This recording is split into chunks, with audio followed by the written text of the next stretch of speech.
While free speech has deep and ancient roots, for much of recorded history, speaking truth to power was ill-advised and often dangerous.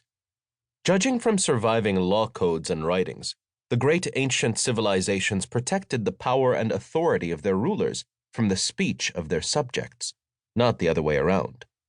The Hittite laws, put in place in present-day Turkey around 1650 to 1500 BCE, decreed that if anyone rejects a judgment of the king, his house will become a heap of ruins.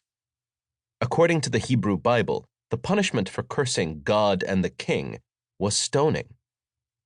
These laws reflected the strict hierarchies that ordered large ancient civilizations, many of which were headed by rulers thought to govern by divine right, or even, as in Egypt, to be divine themselves.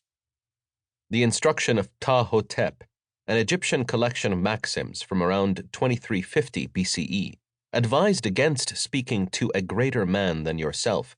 Speak when he invites you, and your worth will be pleasing.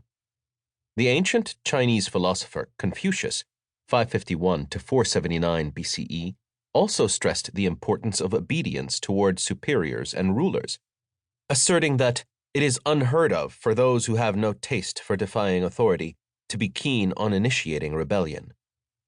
You would think Confucius's words were sweet music to the ears of China's first emperor, Qin Shi Huang, when he ascended the throne some 3 centuries later. But in 213 BCE, he ordered Confucian literature and historical records predating his own reign to be burned and banned.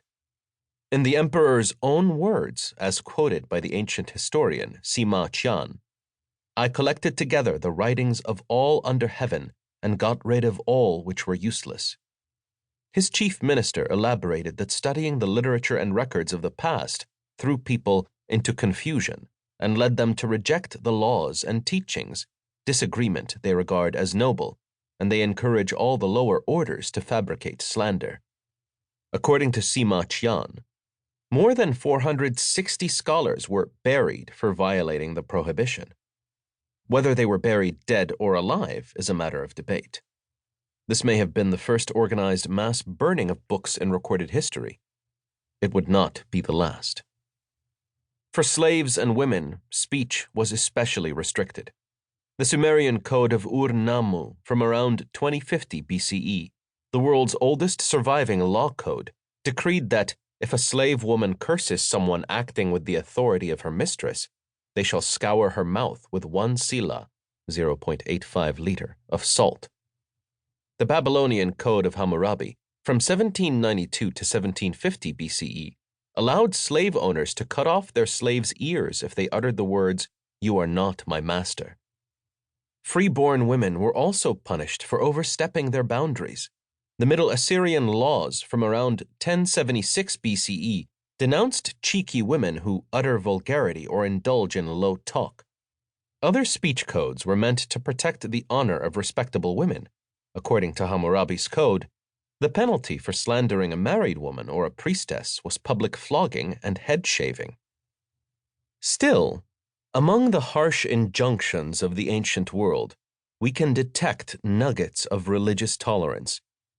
After founding the Achaemenid Persian Empire in the 6th century BCE, Cyrus the Great issued a clay cylinder declaring freedom of worship for the diverse subjects of his sprawling empire.